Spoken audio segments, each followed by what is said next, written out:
students and learners. So, we shall be discussing about VLSI process integration in the upcoming lectures. And I am Neha Sharma, Assistant Professor at Department of Electronics and Communication Engineering at Engineering College, Jhalawad, Rajasthan. So, this is the syllabus of IC Technology for 8th semester Electronics and Communication students. And we are on 5th unit, as you can see. The topic includes your junction and oxide isolation, low-cost methods, trench isolation, SOI, that is silicon on insulator, metallization, planarization, fundamental considerations for IC processing. Basically, it includes the fabrication steps for your NMOS IC technology, CMOS IC technology, BJTs, and a few examples of resistor also. And at last, fault diagnosis and characterization techniques. So, we shall be discussing about device isolation techniques, which is basically are of 4 types, that is your junction and oxide isolation, low-cost, local oxidation, and the trench isolation. So now, why this isolation is important and what is isolation basically? The VLSI consists of several active and passive components interconnected within a monolithic block of semiconductor material. Each component must be electrically separated from each other to allow design flexibility. So, in VLSI, that means very large scale integration, we know there are several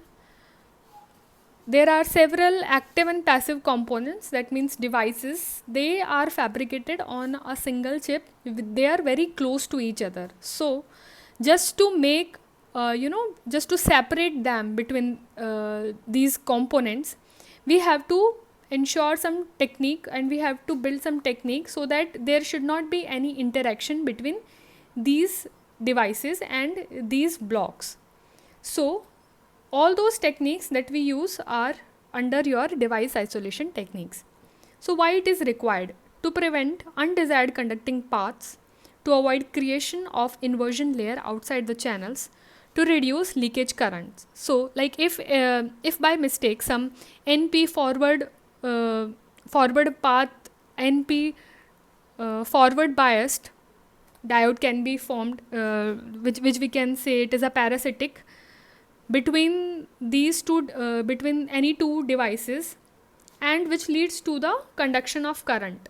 So that is not desired in our device. So it basically a leakage current, and we know that leakage current poses a lots of problem in our devices. So this has to be avoided.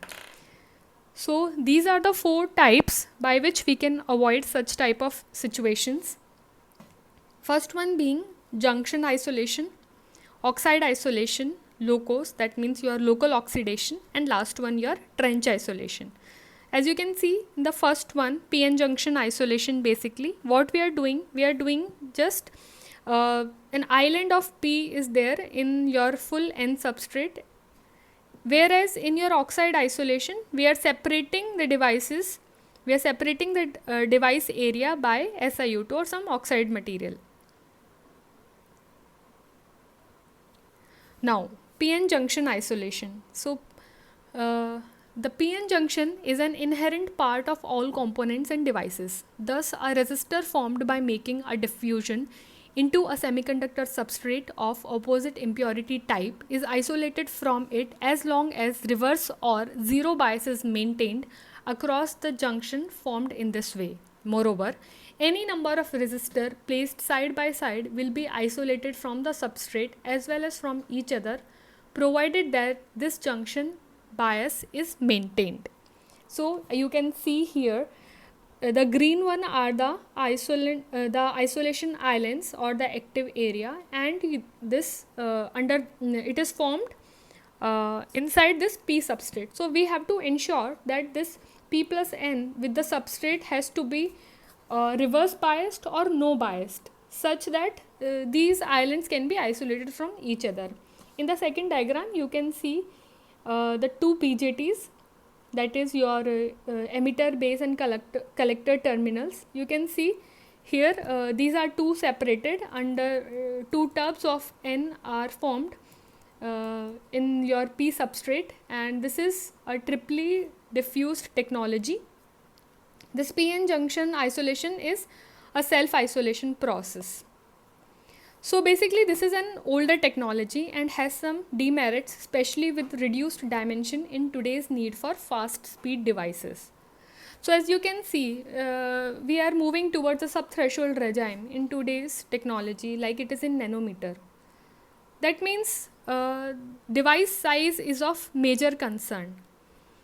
Thinking in mind that device size should be in nanometer technology, and making this type of isolation will kill our space.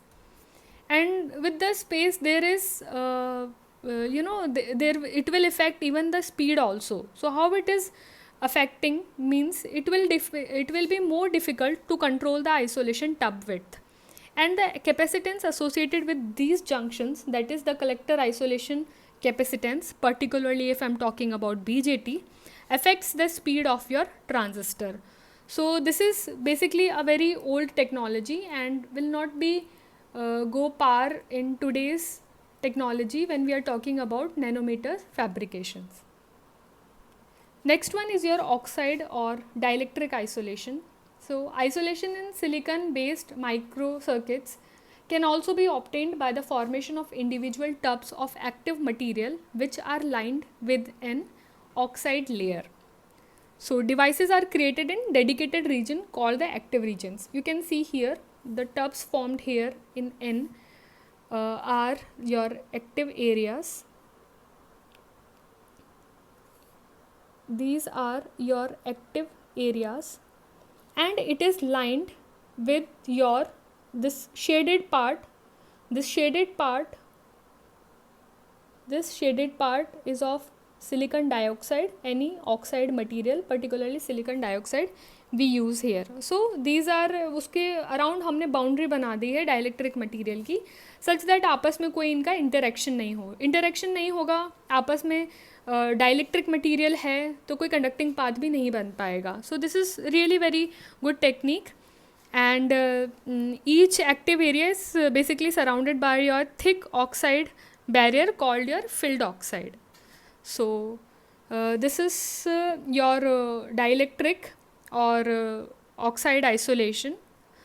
The other ones are your local oxidation, we can say Locos method, but it has some problem called bird's beak, and the solution being is of trench isolation that we will discuss in tomorrow's lecture.